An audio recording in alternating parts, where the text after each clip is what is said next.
Trong các tập này, hãy cùng lắng nghe những trải nghiệm thú vị về Hồng Kông, từ nền văn hóa pha trộn mới, cũ, nền ẩm thực đa dạng, hay nhiếp ảnh, điện ảnh và nghệ thuật nói chung. Hãy subscribe tất cả các kênh của Vietcetera vì còn nhiều thứ khác đang chờ bạn. You're listening to a podcast series from Vietcetera Production. Xin mời các bạn đến với podcast Have a Sip, uống gì không? Đây là một chương trình, thực ra cái format nó rất là đơn giản và đấy là lý do mà Thùy Minh cũng mời được những nhân vật đặc biệt đến. Đôi khi mình đặc biệt nên mình mới thích những cái format nó đơn giản là cứ trò chuyện thôi. Trong cái buổi trò chuyện thì Thùy Minh thứ nhất là mời một cốc nước, thứ hai là mình sẽ trò chuyện nhiều những thứ liên quan đến văn chương, chữ nghĩa, sách, cho nên là rất là nhiều khách mời của Thùy Minh là tác giả sách. Và hôm nay có anh Lê Hồng Lâm. Chào mừng anh đến với Have a Sip trước đã. Xin chào Thùy Minh và chào khán giả của Have a Sip. Khi anh đến thì anh có đưa ra hai cái sự lựa chọn, hoặc là đen đá hoặc là latte. Đấy. Thế thì trong vai trò của anh thì anh hay nhìn anh là nhà báo hay là nhà phê bình ạ? Chắc là nhà báo. Nhà báo. Nó chính xác hơn, tại vì là anh được đào tạo là nhà báo và ra làm báo 20 năm. Và đến bây giờ cái góc nhìn báo chí của anh nó vẫn mạnh hơn. Tất nhiên viết phê bình phim rồi là mà có thể viết nhiều thứ khác, nhưng mà mình vẫn đặt mình ở vị trí trung tâm là nhà báo. Thì có vẻ là cái danh từ đấy nó hợp với mình nhất. Đúng. Giải thích cho các bạn mà có thể là biết sau này, với anh Lê Hồng Lâm nhiều là viết những cái bài phê bình phim ở trên báo. Thì anh Lâm là một cái người vào nghề trước thì mình rất là nhiều năm, từ thời sinh viên Việt Nam, đúng không? Xong sau đấy có Thể thao Văn hóa Đàn ông. Anh là chủ biên của rất là nhiều những cái tạp chí mà đôi khi bởi cái cơn bão digital người ta quên mất là có cái sự tồn tại của những cái tạp chí in mà nó rất là hoành tráng thời đấy. Và đây mới có 5 năm thôi. Vâng, đúng. Và nhưng mà em nhiều khi thì mình khi mà mình làm một cái sự chuyển giao giữa từ những người làm báo in mà chuyển sang, và thì mình cũng hay so sánh cái điều này hay số, tức là mình cứ cảm giác là đúng là trong 5 năm mà tại sao nó nhanh như vậy, thay đổi, nó cuốn trôi tất cả mọi thứ. Nhưng mà về cái chuyện viết của anh ấy, bây giờ khi mình viết trên nền tảng số nhiều ấy, anh có nghĩ là anh đã thay đổi nhiều từ lúc mà làm báo giấy không ạ? Anh nghĩ chắc cũng có đấy, nhưng mà thực ra cái mindset, cái tư duy của anh ấy nó vẫn là tư duy của người làm báo in.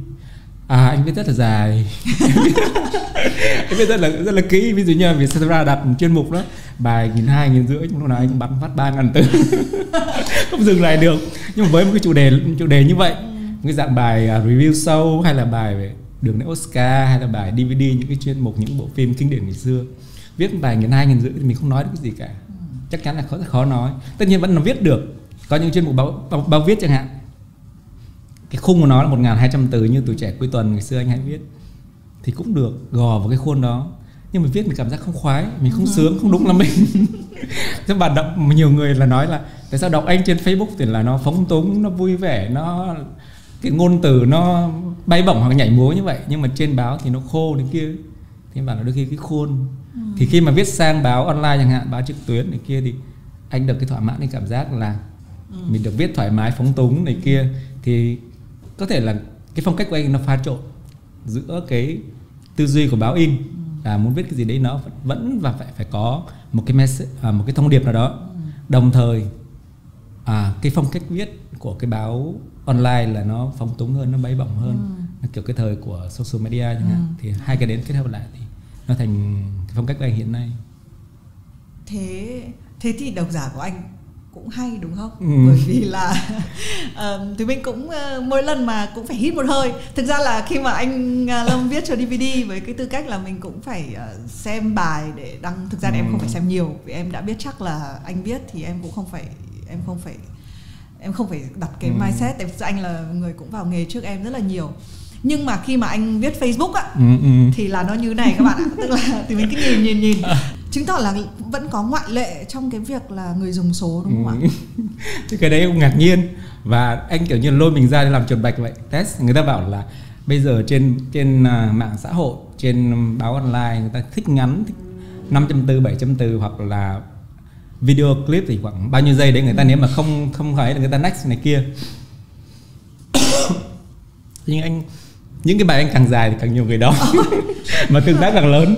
Và không hiểu, có thể là do cái chất liệu trong đó người ta được lĩnh hội nhiều chẳng hạn, hoặc là người ta cái phong cách viết anh mặc dù nó dài nhưng có thể nó cũng hấp dẫn chăng, cho nên là những cái bài mà càng dài thì cái lượt tương tác, lượt share càng nhiều. Thì đây là một cái anh cũng hiểu. Và đấy có thể nó một phần anh cũng ảnh hưởng từ những cái tờ báo của tạp chí của phương Tây, mà khi hồi anh làm tạp chí anh đọc rất là nhiều GQ này, hay là Vanity Fair này, những cái bài 10.000 từ, 5.000 từ, 10.000 từ, những cái bài chân dung nhân vật ấy, họ viết rất là sâu, rất là kỹ và đọc rất là đã kiểu. Đúng rồi. Và sau đấy anh cũng ảnh hưởng cái phong cách đó. Tức là mình viết mình vậy, một nhân vật là mình phải càn quét hết quả luôn. Và cái đấy là anh học được từ anh Đoàn Công Lê Huynh. Ngày xưa còn nói anh một bài học khi hồi xưa mà khi anh chuyển sang làm sinh viên ấy, anh hơi lúng túng. Hồi Bắc Mai thì viết bài nào đăng bài đấy. Đến tới anh Huynh bị gác lại một đống. Nhưng rất là bực. Thì hồi đấy kiểu như anh viết là cứ đăng thôi. Ngay cả hồi đấy anh hồi sinh viên mới năm thứ 3 là anh đã cộng tác khắp các báo ở Sài Gòn rồi. Các báo Sài Gòn là kiếm sống như báo Sài Gòn thôi, làm lương báo sinh viên nhưng mà kiếm sống ở Tuổi Trẻ, ở Sài Gòn Giải Phóng, ở này kia. Một bài báo Sài Gòn nhận bút đôi khi bằng gấp 5 lần báo sinh viên. Cho nên phải đi ngoại tình thôi. Thì hồi đấy anh đã quen cái viết kiểu đấy rồi. Đang nói thì đang tự nhiên quên này. Về dài, đúng rồi, về cái việc mọi người. Thế nhưng mà anh ơi, có phải bởi vì là bây giờ trên mạng xã hội người ta đã không đầu tư nhiều đến thế cho một kiểu nội dung không? Cũng có thể là đôi khi những cái thông tin nó bị lướt qua, nó hời hợt mà nó không động lại gì cả. Có thể người ta cứ vuốt thế này, vuốt rất là nhiều, nhưng mà đến một lúc nào cảm giác họ mệt mỏi, một đống thông tin hỗn loạn như vậy mà người ta không rút ra được cái gì cho họ cả. Thì đôi khi họ cần đợi một cái bài nào đấy nó có chiều sâu, bài nào đấy mà họ chia sẻ một điều gì đấy, hoặc là một cái thông tin nào đấy được phân tích được màu xẻ một cách thấu đáo, thì có thể là nó phù hợp với cái cách viết của anh.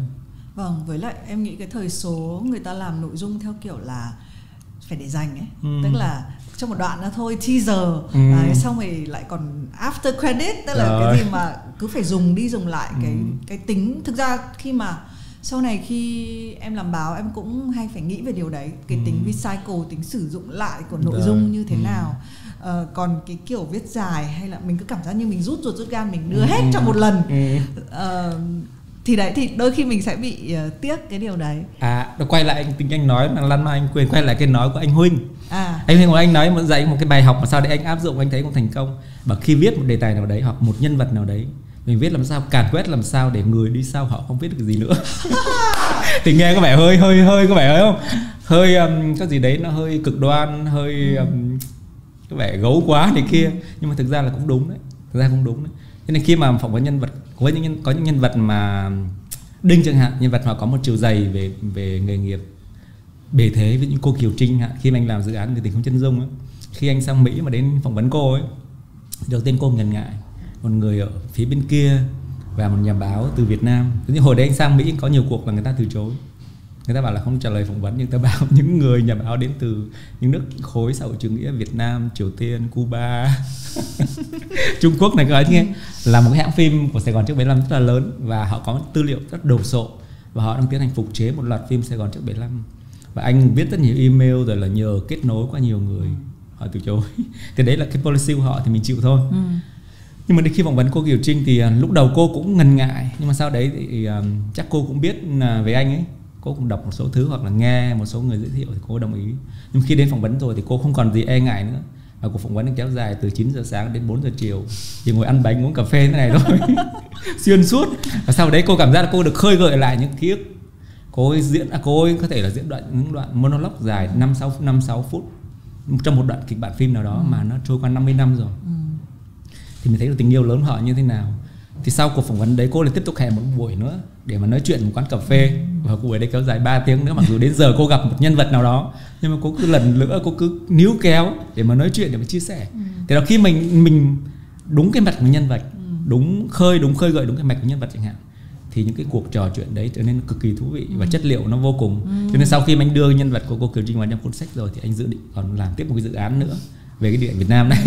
Cuốn đầu tiên là có thể nói là collection, một cái tuyển tập. Cuốn thứ hai là một cái giai đoạn, và cuốn thứ ba là anh chọn 2 nhân vật biểu tượng của hai miền Nam Bắc. Nam Kiều Trinh, Bắc Trà Giang, kiểu như vậy. Đó, em biết, em đã nghe về dự án mà anh định ra. Nhưng mà cái ý về việc là phải khai thác nhân vật cho đến tận cùng em cũng để người đi sau không khai thác được gì nữa. em cũng rất là mê. Nhưng thực ra cái việc là để người đi sau em nghĩ là nó đến sau hơn cái việc là cái sự tò mò Đúng của rồi. mình về cái nhân vật lúc đấy. Thế nhưng bây giờ nếu mà nhớ lại, tại vì anh là người đã phỏng vấn biết bao nhiêu, chắc là sau anh thì chả ai làm được kiểu Không, anh phỏng vấn không nhiều đâu, không Thế nhiều à? đâu, anh chọn nhân vật khá là kỹ. Ví dụ như là điện ảnh, thực ra số người phỏng vấn không nhiều. Trần Anh Hùng anh phỏng vấn rất là sớm và đó là một cuộc phỏng vấn rất là kỳ công. Hồi đấy năm 2003, hồi đấy anh Hùng còn rất là kiêu. Sau khi 3 bộ phim hoành tráng như vậy, 3 Việt Nam mà trên ảnh đàn của thế giới gây được tiếng vang lớn như vậy, anh có về Việt Nam theo lời mời của bên Trung tâm Văn hóa Pháp để dạy một cái lớp cho các nhà làm phim trẻ ở Hà Nội. Phan Đăng Di, Nguyễn Thăng Điệp học lớp đấy. Thế anh cũng lẹn vào lớp học đấy và tiếp cận được anh ấy, và hẹn ra buổi cà phê phỏng vấn. Và bài phỏng vấn đấy, bài mặc dù là hồi đấy anh kiêu lắm, nhưng mà và trước một cái đứa nhà báo non nớt mới ra trường nói còn lúng ta lúng túng và gặp thần tượng là mặt tái dại ra. Hỏi nói anh bẻ ra đấy. Thế nhưng mà sau đấy anh thấy có thể thấy được cái sự nồng nhiệt, cái sự nhiệt huyết của một cái đứa trẻ mà nó hiểu phim mình, hoặc là nó chia sẻ được một số thứ. Thế anh bắt đầu anh cởi mở và anh chia sẻ một bài đấy. Đấy là cái bài nên anh vẫn tự hào. Bài phỏng vấn có thể nói anh cũng tự hào. Rồi là một số người sau này, thực ra không nhiều, anh phỏng vấn không nhiều, chủ yếu là anh viết nhiều hơn. Anh viết những cái bài phân tích, những cái bài một vài vấn đề, hoặc những bài cover story để lại như vậy, nhiều hơn là những phỏng vấn. Phỏng vấn anh kỹ hơn một chút, anh chọn nhân vật kỹ một chút. Thế anh nhìn lại, tất nhiên cái câu hỏi này thì nó cũng em nghĩ là với một cái gia tài đồ sộ đã viết, chắc chắn là anh không biết là anh viết bao nhiêu đúng không? Nhiều. Nhưng anh có một cái bài viết nào mà anh, hay là một cái chủ đề nào mà anh bị mất nhiều công nhất không ạ?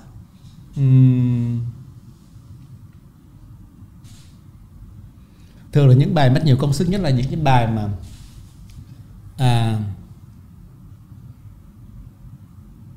những nhân vật mình yêu thích chẳng hạn, thì mình mất nhiều cái thời gian chuẩn bị trước khi mà phỏng vấn họ.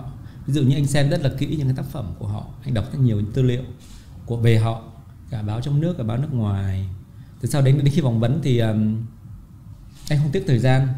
Thường là những cuộc đấy là những cuộc mà nó phá toàn bộ mọi giới hạn về thời gian. Ví dụ cuộc phỏng vấn 30 phút, 1 tiếng. Bây giờ nhà báo bây giờ họ đi phỏng vấn nhân vật chắc chưa khoảng có thể trong một cái cuộc phỏng vấn bàn tròn, round table, trong một cuộc họp báo họ hỏi giống nhau mà về viết những bài giống nhau. Còn anh lúc nào anh cũng là phải độc quyền. Anh không bao giờ anh phỏng vấn trong một cuộc mà phỏng vấn chung, tại vì nó không để lại cái gì cả. Mình không thể tiếp cận được nhân vật ở cái góc độ con người sâu nhất của họ, cái bản năng hay cái nghệ sĩ của họ. Vì vậy mà thường anh có những cuộc phỏng vấn riêng nếu mà được, còn nếu không thì đánh bất lực, hẹn anh một dịp khác, hẹn chị một dịp khác, hẹn cô một dịp khác, đại loại như vậy. Thì những nhân vật mà mình yêu thích thì mình dành rất nhiều công sức, hoặc là những cái bài phim kinh điển chẳng hạn, thì anh mới bắt buộc phải xem lại. Và không chỉ xem bộ phim đó mà còn xem tác giả họ trong quá khứ họ làm bao nhiêu bộ phim, cái phong cách xuyên suốt của họ là gì, và ở trong cái tác phẩm nổi bật đó, nổi trội đó, tác phẩm kinh điển của họ, thì cái điều gì làm cho nó trở thành kinh điển, điều gì làm nó vượt thời gian. Thì đôi khi nó tốn kém thời gian như vậy. Và đôi khi anh nói với Nghĩa là những cái bài này anh viết vì nghề sướng hơn là vì một cái gì khác. Đúng. Để cảm giác được thỏa mãn cái tình yêu của mình, cái niềm đam mê mình với cái tác phẩm mình yêu thích. Thế thôi. Đúng là cái chuyên mục DVD thì bản thân thì mình khi mà làm một cái chuyên mục như vậy trên Vietcetera ấy, thực ra em cũng nghĩ nhiều về tính lưu trữ.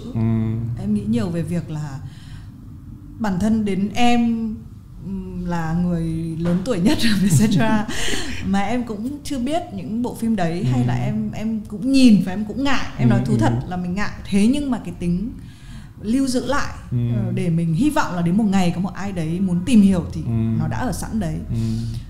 Anh nghĩ gì về cái tính, chắc chắn là khi có cái cuốn sách này rồi thì cái tính lưu trữ về điện ảnh nó có là một cái sứ mệnh của anh không? Anh có nghĩ nhiều? Có phải như vậy, tại vì anh có ý thức khá lớn cái chuyện đó. Nó có thể bắt nguồn từ cái niềm đam mê. Như cái hồi ở ngày xưa ở Hà Nội đó, cái hồi đấy đi làm lương cỡ như một tháng chắc dành 1/2, một nửa lương cho DVD rồi. Tất nhiên đĩa lậu rồi.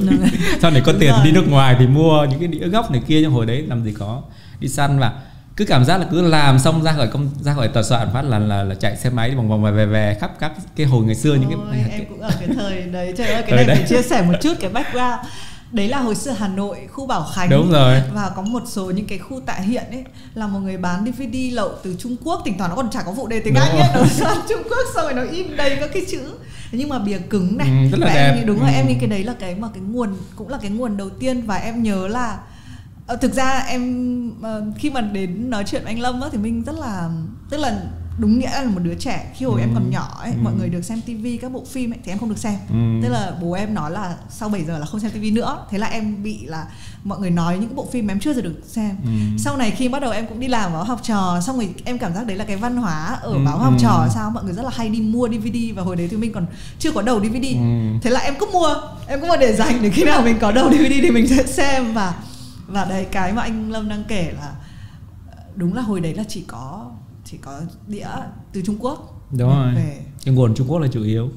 Và nó về khá nhiều đấy. Không chỉ là những cái tác phẩm thương mại của Hollywood đang là kiểu như là đang rất là hot, mà còn những cái bộ phim nghệ thuật art house của châu Âu cũng về khá nhiều. Thì mình có một bộ sưu tập khá lớn thời đấy, gần như là ngày nào cũng mua chứ không phải là tuần nào nữa. Và vì thế mà có ngày xưa có một cái bút danh anh đặt là Bảo Khánh, là để mà kiểu như lấy tiền của cái đấy để mà trả tiền cho băng đĩa đó. Bảo Khánh là chuyên viết những cái bài để mà kiếm tiền để mà mua băng đĩa thôi. Bắt đầu từ cái Bảo Khánh đó, cái ngõ Bảo Khánh đó. Đến bây giờ anh có một cái bộ sưu tập khá lớn. Như cái tủ sách nhà anh thì đĩa nó chiếm khoảng 1/3. Tất nhiên đĩa thì nó không bằng sách thì nó dày hơn, thì nó chiếm lớn, chạy cả một góc, chạy cả một cái tường luôn. Thì cái đĩa đó bây giờ nó không giá trị sử dụng nữa. Nó chỉ có giá trị về sưu tập, giá trị về kỷ niệm. Nó giống như một cái bảo tàng ngây thơ như tên một cái cuốn của cuốn này lắm. Ô Han Pamuk vậy.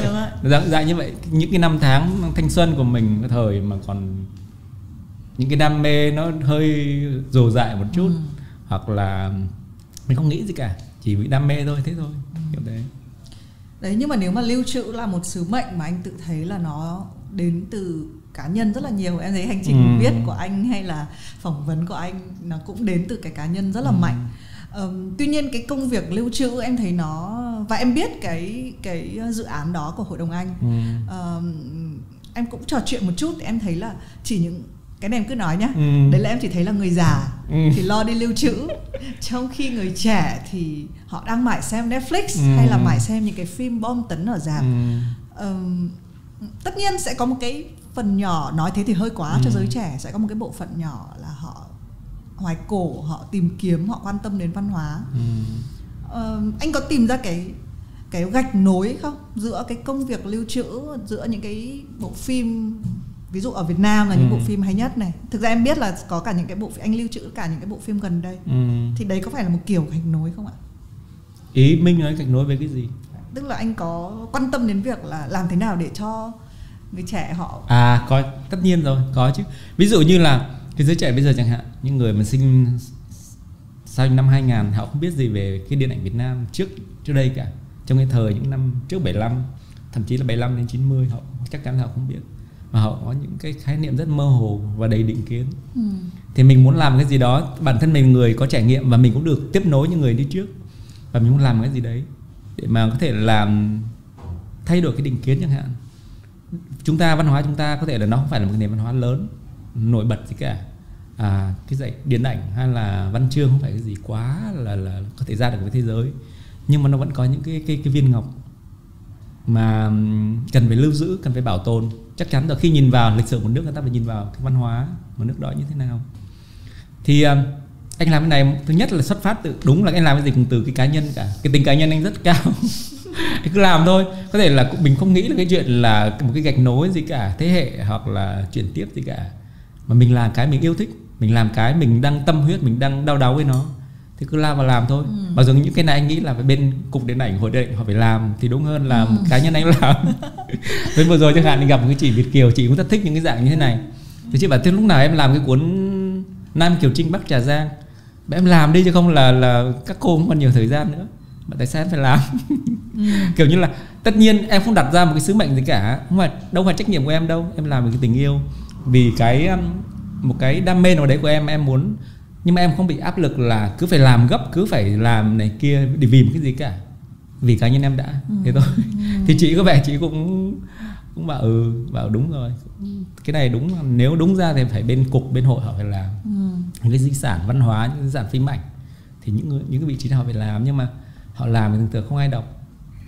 Hoặc là không, đúng đấy. Thì nhưng mà em mới thấy cái màu của lưu trữ nó là bị như thế, tức là nó bị coi là một cái cuốn sách nó sẽ nằm trên kệ của một cái thư viện của một trường đại học quốc gia, và khi bạn cần phải nghiên cứu cái gì đấy thì bạn đúng đi rồi, nó phải có cái màu như nó. vậy. Thì thực ra cái công việc nghiên cứu cũng rất là hay. Và khi mà anh làm gần đây anh hợp tác với bên trung tâm để làm một cái chuyên đề về một cái workshop về khuôn mẫu giới trong phim ảnh của Việt Nam. Thì anh có đọc một cái nghiên cứu của họ làm. Nghiên cứu đấy không phải về điện ảnh, nghiên cứu về khuôn mẫu giới trong cái xã hội Việt Nam thôi. Thì họ làm rất là kỹ, rất là kỳ công, và mình thấy được cái công sức của những người nghiên cứu như thế nào khi họ làm một cái dự án như thế nào. Nhưng mà đúng đấy không phải cái của mình hay thật. Mình thấy công sức và sử dụng công của họ, nhưng mà nó quá nặng về tư liệu, quá nặng về những khuôn mẫu. Thực khi anh luôn luôn là người phá khuôn, anh luôn luôn là kiểu thích cái gì đấy nó hơi phóng túng, hơi cá nhân, hơi chủ quan. Cái tính đấy nó của anh nhiều hơn, nên là anh không hợp với công việc nghiên cứu lắm. Nhưng mà thực ra đó một cái rất là hay để cho công việc của mình. Để cần cái sự chỉnh chu, đôi khi mà cần những cái tư liệu chắc chắn như vậy, chứ không chỉ là cái phóng túng cái cá nhân nữa, mà phải có dựa vào những cái tư liệu, dựa vào những cái lưu trữ. Và khi mà làm cái dự án Người Tiếng Chân Dung chẳng hạn thì anh cũng nghiên cứu rất là nhiều báo chí của Sài Gòn trước 75, và cũng phát hiện ra những cái lớp quảng cực kỳ hay của báo chí thời đó. Và phải đọc sách thì mới biết à? Đúng rồi, phải đọc sách và đọc báo chứ. Thứ nhất là cái văn hóa, cái văn hóa đời sống, cái ngôn ngữ của họ sử dụng trên báo chí thế nào. Rồi phim ảnh, tại sao phim ảnh trước 75 có một cái dòng là dòng phim du đãng, với gái giang hồ, tại sao như vậy? Thì nó phải dựa vào một cái xã hội lúc đó, cái bối cảnh xã hội lúc đó như thế nào, để mà nó ra một cái dòng phim du đãng. Đến bây giờ nó vẫn còn là những bộ phim vẫn được sử dụng lại trong những bộ phim Sài Gòn sau này, của Việt Nam sau này, như là Vết Thù Trên Lưng Ngựa Hoang chẳng hạn, đúng không? Cái ca khúc trong phim đấy quá nổi tiếng rồi. Và một thời nó cũng là một cái văn hóa rất là nổi bật của Sài Gòn trước 75. Nhưng mà ngay sau đấy, em biết là cái dự án Người Tình Không Chân Dung của anh là về cái thời điểm đó, đúng không ạ? Trước 75. Anh có định di chuyển tiếp đến những cái giai đoạn tiếp theo của điện ảnh không? Em ở cái thời của Thùy Minh, không biết là những ai ở bằng tuổi Thùy Minh thì sẽ biết cái thời mà lịch Lý Hùng Diễm Hương, tức là phim Mình Ăn Liền.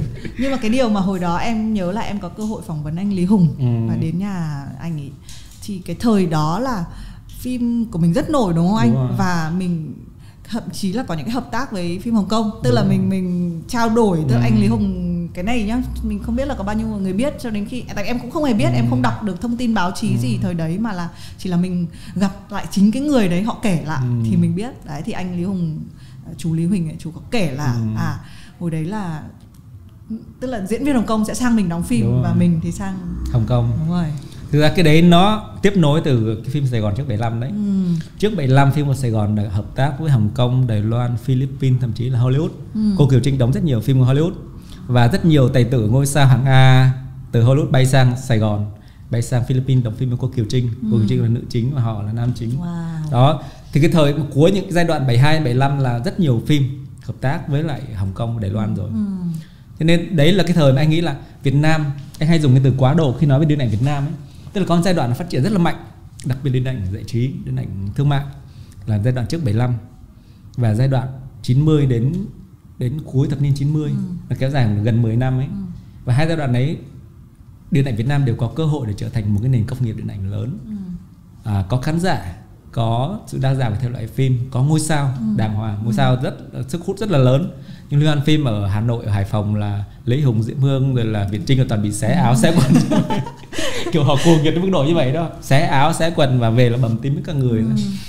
Thì thời đấy là cái thời mà có thể là bước lên một cái bước mới rồi đó, để trở thành một nền công nghiệp vững mạnh. Nhưng mà có thể là cái điểm yếu của điện ảnh Việt Nam là nói thế nào, có thể nói là cái tài năng chưa đủ lớn, cái kỹ thuật nó còn quá non kém.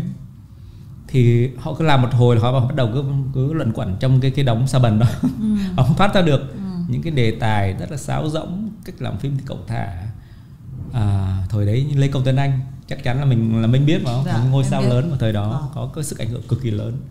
Anh đóng 12 bộ phim trong cùng một năm đóng 12 bộ phim. Em nghĩ là cái thời gian, cái chất xám, để đầu tư cho nhân vật làm sao mà anh phải chạy từ phim trường này qua phim trường khác, buổi sáng qua phim này, buổi trưa quay phim kia, buổi tối qua phim khác nữa. Và cái sự kiệt sức đấy nó làm cho cái điện ảnh nó mới bắt đầu chập chững, bắt đầu có thị trường, bắt đầu có khán giả thì bị khán giả quay lưng. Và hai giai đoạn đấy nó đều kết thúc. Trước 75 thì có thể là đôi khi nó thuộc về cái lịch sử nữa, thuộc về cái giai đoạn chính trị. Còn sau 75 thì ở cái giai đoạn năm 90 thôi, dòng phim mì ăn liền ấy, thì duy nhất một cái giết chết nó thôi là cái chất lượng nó quá kém. Thì đấy là cuộc khủng hoảng, hai cuộc khủng hoảng lớn của điện ảnh Việt Nam trong quá khứ. Và cái giai đoạn hiện tại thì anh thấy là nó kế thừa được cái hai giai đoạn đó ở cái chuyện là chúng ta bắt đầu có khán giả, có thị trường, có ngôi sao, nhưng mà cũng hơi lẩn quẩn một chút ở chất lượng.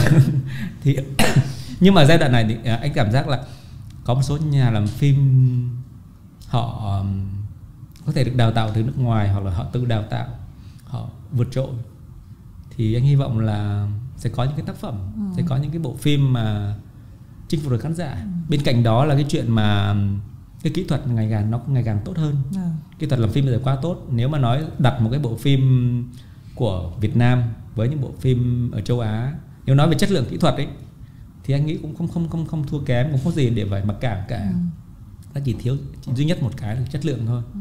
Làm sao để có những bộ phim hay, làm sao để có những bộ phim mà chạm được vào khán giả, làm sao có những phim phá vỡ được những cái khuôn mẫu, khai thác những lớp layer ở bên dưới. Nhân vật họ phải nhiều chiều, là phải làm khán giả là họ phải đi từ bất ngờ sang bất ngờ khác. Thì đấy mới là chinh phục được khán giả. Giống như khi mà anh Nguyễn Vinh Sơn ấy, đạo diễn Vinh Sơn thì làm ít phim thôi, nhưng anh còn nói một câu rất là hay. Anh bảo khi mà làm phim Việt Nam ấy là họ chỉ khai thác cái lớp layer bề mặt thôi. Cho nên là khán giả họ mới xem là họ biết được là cái kết cục rồi. Mới xem nhân vật nói câu A thì người ta biết được là hành động B như thế nào rồi. Không bao giờ đào được cái lớp thứ 2, thứ 3, thứ 4, thậm chí là thứ 5 bên dưới. Và cái đấy là cái mà điện ảnh Hàn Quốc họ làm rất là giỏi. Họ liên tục phá vỡ những cái khuôn mẫu, đào những cái lớp layer rất là sâu. Xem phim của Bong Joon-ho, Kim Ki-duk, rồi là Park Chan-wook chẳng hạn, mình cứ choáng váng là tại sao là nó kinh khủng như vậy. Kiểu như mình xem xong mình sững sờ á, và mình xem xong khi mà credit chạy rồi mình vẫn ngồi lặng thinh ra để mình nghĩ tại sao họ lại chạm được vào được những cái vấn đề nó kinh khủng như vậy mà không bao giờ chúng ta thấy được trên phim Việt Nam. Và lý giải tại sao cái điện ảnh Hàn Quốc nó mạnh như vậy, nó mạnh đến mức độ bây giờ nó ngang tầm của Hollywood, nó vượt châu Âu rồi. Thì đấy là cái mà em thấy vấn đề lớn nhất của điện ảnh Việt Nam. Hồi trước khi mà em phỏng vấn mọi người thì mọi người hay nói là cái hệ thống, cái chuyện mà khán giả đến xem nó liên quan đến cái hệ thống rạp chưa đủ. Tức là dù mình có hết công suất một cái bộ phim rất là hot nhưng mà chưa có đủ rạp phim. Đúng thì không có cách nào mà chúng ta có như kiểu Hàn Quốc là em cũng thấy chính anh lấy ví dụ là 12 triệu khán giả đi xem chẳng hạn một cái bộ phim. Đấy, còn ở cái thời điểm này thì mình cảm giác như thành phố nào cũng có rạp phim và các cái suất chiếu nó cũng liên tục. Đấy, và mình thấy những cái doanh thu của Bố Già ở cái thời điểm này là gần 300 tỷ chẳng hạn. Tức là những cái con số mà nó... Tuy nhiên cái mà em nhìn nhá, cái thiếu ở đấy chính là cái anh nói là cái kịch bản. Tức là cái trong khi sản xuất này, kỹ thuật này, rạp này, diễn viên này, tất cả mọi thứ đều lên rồi. Nhưng mà cái phần kịch bản thì nó đúng rồi, kịch bản rất hoặc là non, hoặc là nông, hoặc là họ đầu tư rất là kỹ nhưng mà họ lại bỏ sót những cái mà nó rất đơn giản. Những cái đôi khi anh nghĩ là phim Việt Nam thì khán giả họ, nhất là phim thương mại, họ chưa đòi hỏi cao đâu, chưa đòi hỏi những cái lớp layer quá sâu đâu, nhưng họ làm sao để thỏa mãn họ được cái là cái thứ nhất là cái logic tâm lý của nhân vật, nó không bị là khi mình xem xong mình cảm giác mình bị chốt cuốc hoặc là bảo cái gì vậy, kiểu như vậy. Hoặc là những cái ngây ngô, những cái mà đôi khi anh bảo xem phim Việt Nam anh cảm giác giống như là các đạo diễn, các nhà làm phim họ bày ra đồ chơi trẻ con ấy, họ chơi những cái trò trận giả, hoặc là những trò chơi kiểu như là nó ngây ngô, nó quá là nó thiếu những cái logic cơ bản, hoặc là nó quá ngây ngô về mặt tâm lý nhân vật. Và xem khán giả họ bị out ra khỏi cái mạch phim. Một là như vậy, hai là một cái bộ phim mà nó mang lại mình cảm giác là nó phẳng lì về cảm xúc ấy. Anh gọi là flat, cái cảm giác phẳng lì, nó không nhúc nhích một chút nào trong cái bản đồ cảm xúc của mình ấy. Thì chắc chắn những bộ phim như vậy là những bộ phim chết. Và bây giờ đôi khi những phim Việt Nam chỉ cần ra khỏi cái suất chiếu của cái buổi chiếu premiere ấy, anh biết phim này sống hay chết, chắc chắn một điều như vậy. không cần phải đợi là đo thị hiếu khán giả nữa. Anh chỉ cần xem xong, ví dụ như là hồi anh xem bộ phim 2 bộ phim Giáng sinh năm nay đó, Người Cần Quên Phải Nhớ, thì Charles Lê Nguyễn là một cái tên tuổi thương mại, phải không? Cũng là tên tuổi bảo chứng cho phim này kia. Và anh làm rất nhiều phim thành công trong quá khứ. Nhưng đến khi vào xem suất chiếu đấy thì mà thôi phim này chết rồi, đúng chết thật. Em cũng không biết đến sự tồn tại của nó. Nó chết thật, tại vì mặc dù là nhìn bên ngoài thì nó không phải là một cái, đúng là có những cái đầu tư công sức, đầu tư tiền bạc khá lớn, rồi là một ekip cũng rất là hoành tráng, có sự mấy nhà biên kịch của Hollywood về ở Mỹ, Việt Kiều về, và họ cũng là đã từng thử lượng qua những bộ phim bên đấy rồi. Nhưng mà xem những bộ phim đấy anh thấy ra một điều rõ ràng ấy, là đấy là cái bệnh của dân Việt Kiều ấy. Họ sống lên trong cái môi trường văn hóa của Mỹ, cho nên khi về Việt Nam là họ rơi vào cái trạng thái, phim ảnh của họ rơi vào cái trạng thái là nó bị ngây ngô về mặt văn hóa, và cái đấy là cái rất khó để mà tiếp cận khán giả trong nước. Họ không lớn lên trong cái môi trường này. Charlie và Victor Vũ Thời Đầu bị như vậy, bị cái cảm giác rất là Việt Kiều khi mà xem phim của họ. Mãi sau này họ mới thoát được, Cho nên khi mà làm một cái phim, một cái người mà lớn lên trong môi trường của Mỹ, làm về làm một cái phim Tôi Thấy Hoa Vàng Trên Cỏ Xanh, mình thấy ngay được là hồi đấy anh viết một câu ngắn thôi mà sao mọi người cũng ấy, anh bảo là giống như là một gánh quà quê bày trong resort ấy. Cái thời resort đầu Việt Nam họ phải làm những cái gánh quà quê đẹp trong đấy, nhìn nó cũng rất là đẹp, rất là ấy. Vẫn có những cái món ngày xưa, những món như là làm gì bánh đúc rồi cái này kia đại loại, nhưng mà đấy là một cái thứ sắp đặt, một cái thứ là nói trong resort chứ hoàn toàn không phải trong đời thực. Thì cái đấy là cái mà anh cảm giác trong những bộ phim Việt Kiều ấy. Và đấy là lý do tại sao mà khi xem một phim anh nghĩ là chắc chắn một phim này sẽ chết. Và đúng là chết thật, không ngờ nó chết thảm như vậy. Không nên cười nhưng mà thì nó phải có những bài học như vậy. Bây giờ mình lại nói một cái từ mà rất là mọi người hay nói là phim Việt Nam trong ngoặc kép. Anh có nghĩ là, tại vì anh có nhắc đến chữ thị hiếu khán giả, có phải đúng là thị hiếu khán giả của mình thấp hơn thị hiếu khán giả nước ngoài không anh? Cái đấy chắc chắn rồi. Cái đấy mình phải nói thẳng thắn với nhau như vậy. Tại vì là cái thị hiếu, anh hay dùng cái từ là phim trí, trình độ phim trí. Từ ngày xưa rồi, tức là phim ảnh hoặc là cái gì vậy thôi, nghệ thuật như vậy thôi, nó phải có quá trình, nó phải có cái bước là phải được đào tạo, rồi phải tự đào tạo. Bản thân anh là một người là tự đào tạo nhiều hơn là được đào tạo. Tại vì anh không học gì qua điện ảnh cả, không học trường lớp nào bất cứ một điện ảnh cả. Nhưng đấy một cái là có thể đấy là một cái mặt hạn chế của anh, đồng thời một cái mặt lợi thế của anh. Anh không bị rơi vào những cái khuôn mẫu, những cái bị lý thuyết của các trường điện ảnh. Anh hoàn toàn tự xem phim, xem rất là nhiều, xem điên cuồng, xem rồ dại. Và anh đọc rất là nhiều. Sau khi xem bộ phim xong thì mình phải đọc những cái bài báo, những bài phê bình của giới phê bình quốc tế, đọc những cái cuốn sách của giới phê bình quốc tế để họ nhận định về cuốn sách đó, về cái bộ phim đó, tại sao nó là trở thành kinh điển, nó có gì trong tác phẩm kinh điển, cái ngôn ngữ điện ảnh của nó có gì nổi trội, có gì vượt bậc để trở thành một cái tác phẩm mà. Thì đấy là quá trình từ đào tạo.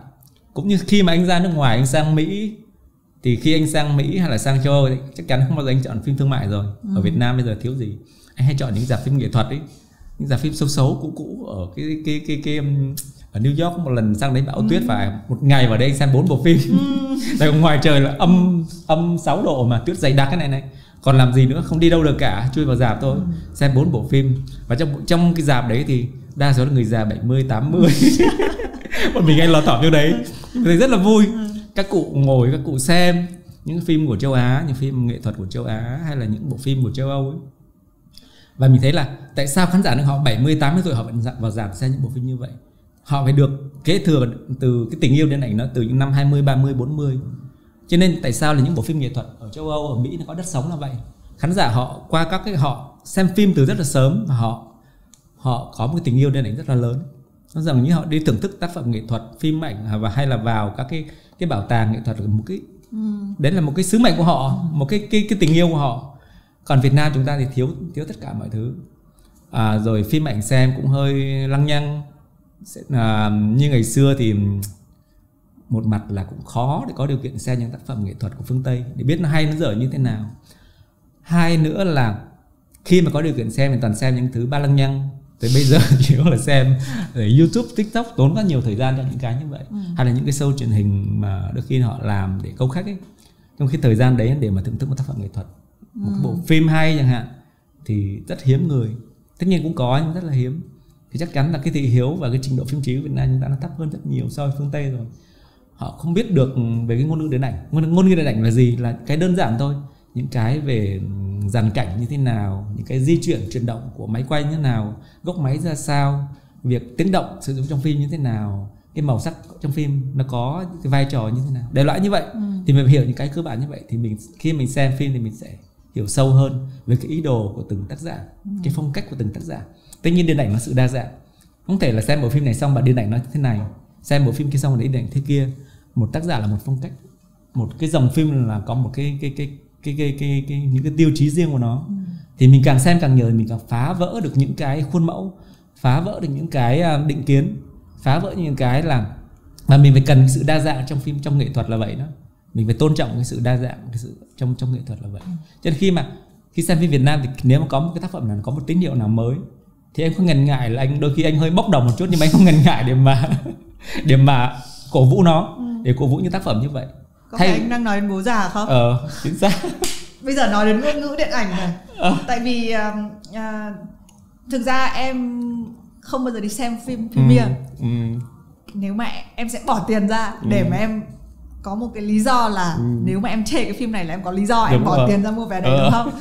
Thì Bố Già là cái phim tất nhiên về gọi là đại thắng, và em nghĩ là đúng là về cái góc độ mình nhìn về thị trường thì đây là cái tín hiệu cực kỳ tốt. Tại vì bao nhiêu lâu rồi một loạt các phim chết thì có một cái phim nó rất là khởi sắc và nó cũng cổ vũ tinh thần mọi người làm phim. Nhưng mà nhắc đến cái ngôn ngữ điện ảnh là em thấy là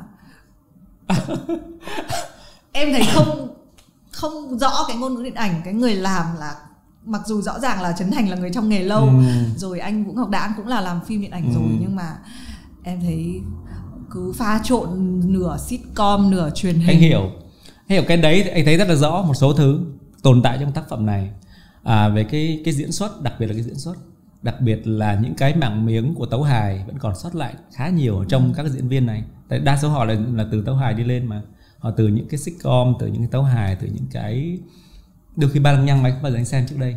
Và bản thân Trấn Thành anh cũng chưa bao giờ đánh giá cao về cái tài năng của anh ta trong điện ảnh cả.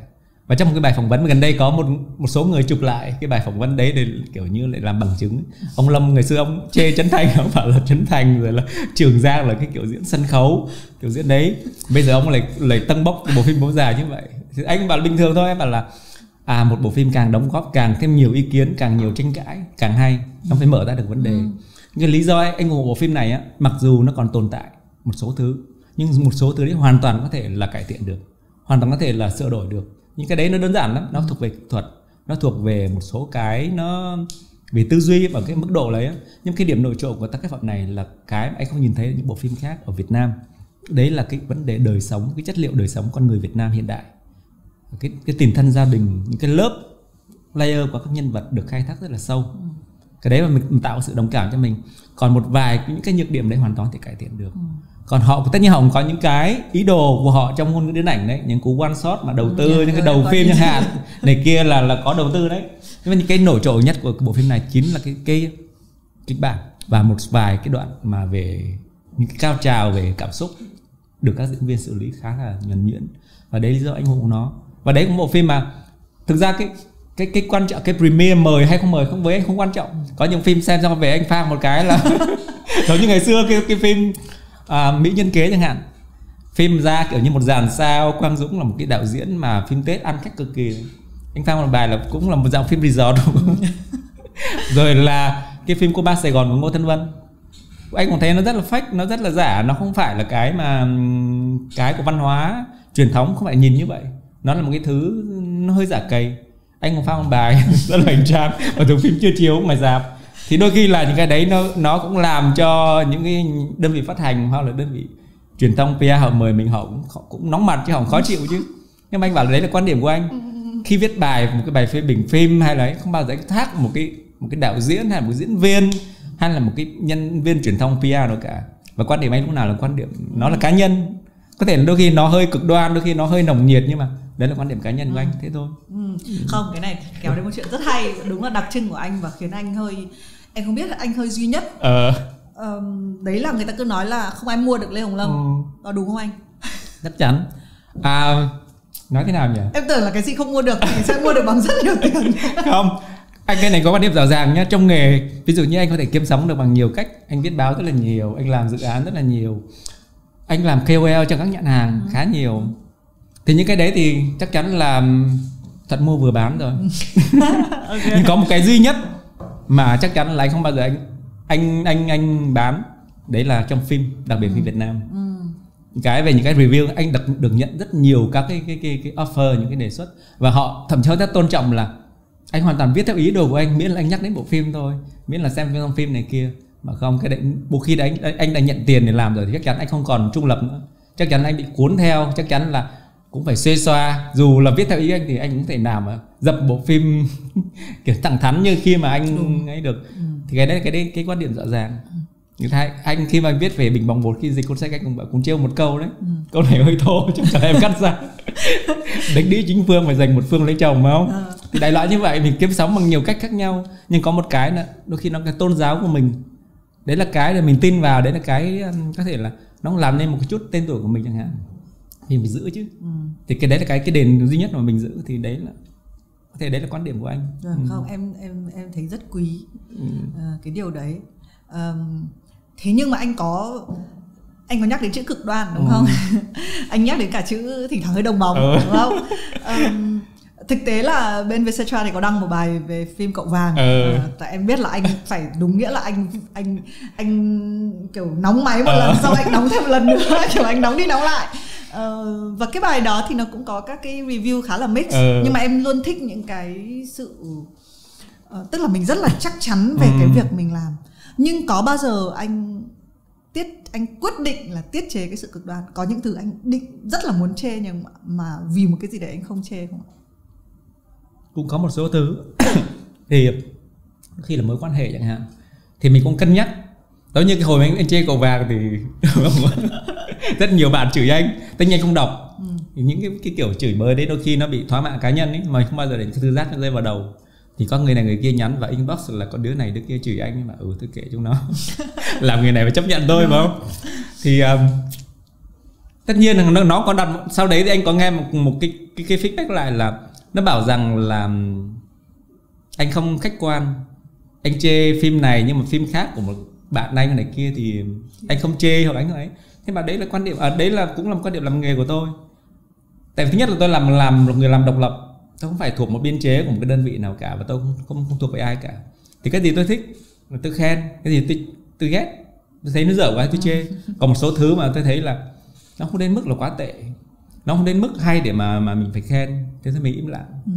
Chẳng hạn một số phim mình mình có nhu cầu để biết cái gì, tại vì nó không mang lại cho mình một cái cảm xúc nào cả.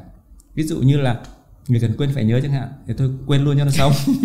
Tại sao mình nhớ gì cho nó mệt, không nhắc gì đến nó cả. Đại loại như vậy.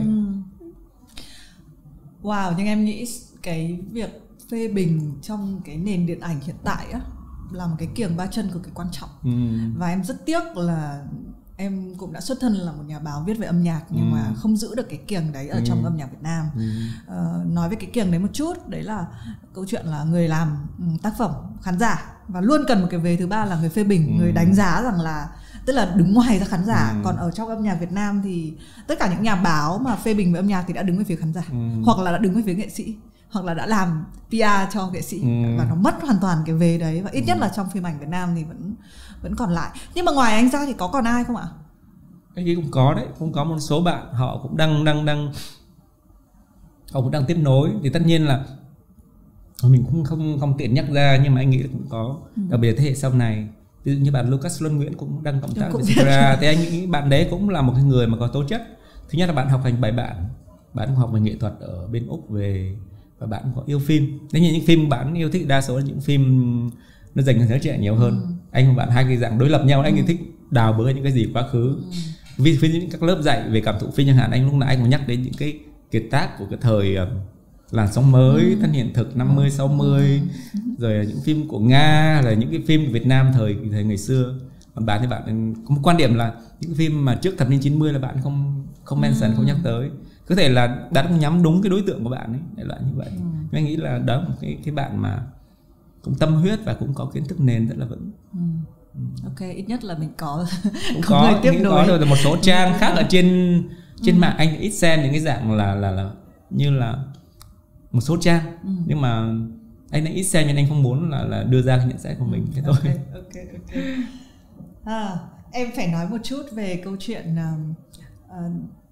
trong tuần này thì chúng ta cũng xuất bản cái bài rất là nặng ký của anh Lâm về phim Hồng Kông. Nếu mà nhắc về phim Hồng Kông cho những người mà chưa từng xem phim Hồng Kông, anh có thể nói cái gì ạ?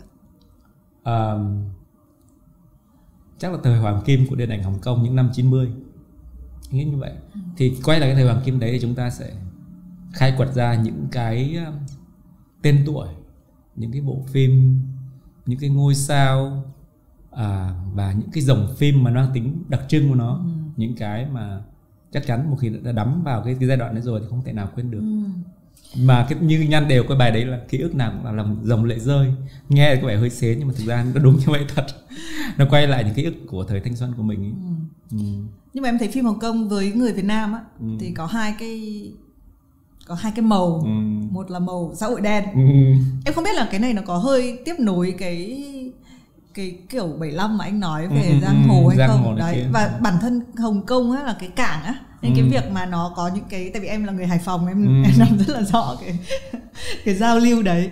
Tức là ở một cái thành phố cảng á, nó luôn là giao thương hàng hóa này, nên là cái việc là tranh chấp nhau này, buôn bán này, xã hội đen xảy ra, thì cái dòng phim xã hội đen là với lại cảnh sát, tội phạm thì là coi như là khủng khiếp của Hồng Kông. Thế nhưng mà tất nhiên là cái sau này em lớn lên á, cái đấy nó vẫn là một cái mà khi mà em xem nó vẫn chạy dần dần trong người mình, nó rất là phê. Nhưng mà cái mảng về sau em mê là cái thời của Vương Gia Vệ và các thứ, thì cái màu đấy. Nhưng theo anh tại sao nó có cái sự đối lập đấy? Thế anh nghĩ là nó là một cái sự đa dạng thôi. Một thành phố nó quá sống động như là Hồng Kông, thuộc địa của anh, trong khi nó là vẫn là cái giữ những cái văn hóa của người Trung Quốc, là đa số là người Trung Quốc. Hồng Kông phần lớn là người từ Trung Quốc sang, đúng không? Nó khi nó là thuộc địa của anh, nó vừa là những cái cũ và cái mới, xong rồi nó là một cái trung tâm kinh tế cực kỳ phát triển. Cho nên tất cả những cái màu đấy nó làm nên cái bản sắc của Hồng Kông trong phim ảnh. Thì cái dòng xã hội đen, một dòng cực kỳ đặc sắc của điện ảnh Hồng Kông, phải nhắc đến Ngô Vũ Sâm, nhắc đến những bộ phim như là có phải Vô Gian Đạo không anh? Không, Vô Gian Đạo là sau này. Ngô Vũ Sâm là thời đầu cơ. Lạc Thủ Thần Tham này, rồi là cái phim Bản Sắc Anh Hùng này, cái phim thời kinh hoàng của Châu Nhật Phát, rồi Trương Quốc Vinh, rồi đại loại đó, Địch Long, thời đấy là thời kinh điển. Là những, rồi sau này tiếp nối sau này có thêm nhiều cái tên tuổi khác nữa, ví dụ như là một ông đạo diễn Mỹ Đông Thăng, Từ Khắc, rồi là mãi sau này mới có Lưu Vĩ Cường, Mạch Triệu Huy làm Vô Gian Đạo đó. Đấy giai đoạn mà 2002 rồi. Còn giai đoạn hoàng kim nhất của Hồng Kông là thập niên 80 và 90. Thời đấy là Hồng Kông trở thành cái kinh đô điện ảnh lớn thứ 3, chỉ sau mỗi Hollywood và Bollywood thôi. Và họ làm rất nhiều bộ phim chất lượng. Một loạt các cái tác giả ra đời thời đó đến bây giờ vẫn là những cái tên tuổi cực kỳ lớn của điện ảnh thế giới, và họ ảnh hưởng ngược trở lại Hollywood luôn. Quentin Tarantino rồi là một số tên tuổi khác là mê đắm phim Hồng Kông thời đó, phải lấy những cái reference trong phim của Ngô Vũ Sâm để mà cho những cái bộ phim gangster của anh ta sau này. Rất mê. Thời đấy là anh Quentin Tarantino là một cái người cho thuê băng đĩa, cũng người tự học để trở thành đạo diễn xuất chúng. Và những cái bộ phim anh ta mê nhất là những bộ phim của Hồng Kông, xã hội đen Hồng Kông thời đó. Tại vì nó không chỉ là những bộ phim về bắn giết, những bộ phim băng đảng, những bộ phim chuyện như là cảnh sát thì cài vào băng đảng và băng đảng cài vào cảnh sát, đó là như vậy. Cái đấy nó trở thành những cái rất đặc trưng của phim xã hội đen Hồng Kông rồi. Nhưng mà còn có những cái phong cách, ví dụ như xem phim Ngô Vũ Sâm chẳng hạn, thì có những cái cảnh gọi là Mexican standoff, tức là 3 nhân vật mà quay vòng cái này, chĩa súng vào nhau và thái dương vào nhau kiểu như vậy, nó tạo thành một cái sự căng thẳng. Rồi là anh Châu Nhật Phát lúc nào cũng có hình ảnh là cái áo choàng, anh này rất là cao, ngôi sao mà rất là cao, mặc áo choàng, đeo kính đen, mồm ngậm một cái tăm, xong rồi bồ câu bay vập trên trời, để là như vậy, và đạn là bắn như vãi trấu vậy, kiểu là máu là kiểu như lanh láng, rồi là những cái cảnh hành động mà nó trở thành đặc trưng. Và sau này đến một cái ông đạo diễn huyền thoại của Mỹ là Martin Scorsese ấy, ông có nhắc đến ông nhắc đến cái tính cá nhân là cái điều làm nên cái bản sắc của đạo diễn Ngô Vũ Sâm, và khác biệt với những bộ phim của những đạo diễn của Hollywood khi cũng làm hành động, nhưng mà cái chất cá nhân của Ngô Vũ Sâm làm cho ông ta trở nên bất tử, trở thành những cái tên tuổi mà không chỉ là ảnh hưởng đến Hồng Kông, đến châu Á, mà Hollywood hay là châu Âu sau này người ta cũng rất ngưỡng mộ. Thì đấy là Ngô Vũ Sâm là đại diện cho cái dòng phim xã hội đen, dòng phim của mafia đi. Còn ông Vương Gia Vệ là một cái màu khác. Màu này thì màu nói như nào? Anh không thích à? Thích chứ, tại sao lại không được? Rồi, nó quá là đặc sắc, nó quá là nó thế nào? Em sợ anh chê. Không, anh mê lắm. Anh trong tuần vừa rồi anh xem lại rất là nhiều ấy. Thì Vương Gia Vệ thì mới làm 7-8 bộ phim thôi. Và ông là một cái người mà cũng là một người quá cực đoan. một người có một cái hệ thẩm mỹ nó cũng rất đặc biệt ấy. Và phim ông ta là nếu mà nói cái theme ấy thì cái nhất là ký ức, cái thứ hai là cái bản sắc cá nhân, cái identity, và cái thứ ba nữa là cái gì, là những cái dạng mà những cái tình yêu mà bị đánh mất ấy. Và cả suốt đời họ phải đi tìm lại những cái ký ức tình yêu đó. Thì nó luôn luôn như vậy. Thì trong những phim của Vương Gia Vệ lúc nào cũng Hồng Kông như năm 60 cả. Nó giống như là nhớ về thời tươi đẹp, giống như thời của anh em thì chắc chắn phải nhớ về những năm 90 phải không? Thời nó còn trong trẻo, còn ngây thơ này hạn như vậy. Thì ông Vương Gia Vệ là ông lại luôn luôn là ông lúc back về cái thời những năm 60, thời mà ông từ Thượng Hải chuyển sang Hồng Kông. Ông lớn lên trong giai đoạn đó. Và tất cả các bộ phim, hầu hết các bộ phim của ông đều là những năm 60. Ngay cả khi làm một phim 2046, một cái thời tương lai xa mà hơi hướng là kiểu sci-fi, thì đấy cũng chỉ là một cái cớ để ông quay ngược lại quá khứ những năm 60 để tiếp nối câu chuyện của Châu Mậu Vân với những người phụ nữ đi qua đời anh ta như thế nào. Em mê cái, đúng rồi, như vậy đấy, cái màu em thì cũng rất là mê.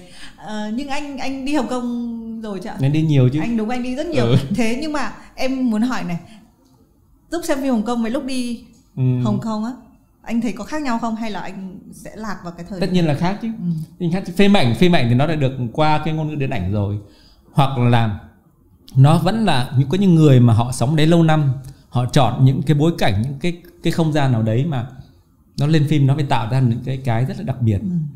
Còn nếu mà chúng ta làm tourist thì chắc chắn chúng ta sẽ rơi vào những cái là vào check-in mà không? Và những cái điểm rất là nổi bật, những cái điểm mà nó trở nên phổ biến trong cho những cái người tour guide họ dẫn đi đâu mình biết đấy. Và đôi khi nó rất kiểu chỉ là cưỡi ngựa xem hoa ấy. Thì giống như mình đi đại loại như vậy. Đi đâu thì biết những cái đó. Còn những nhà làm phim chắc họ phải tránh. Ví dụ như là một nhà làm phim về Hà Nội, Sài Gòn, tất nhiên cũng có Hồ Gươm, cũng có Hồ Con Rùa, nhưng mà họ phải tìm được những cái không gian khác. Như Bố Già là chui vào trong những cái hẻm chẳng hạn, hẻm phố, những cái ngoắt ngoéo bên trong nó mới là Sài Gòn.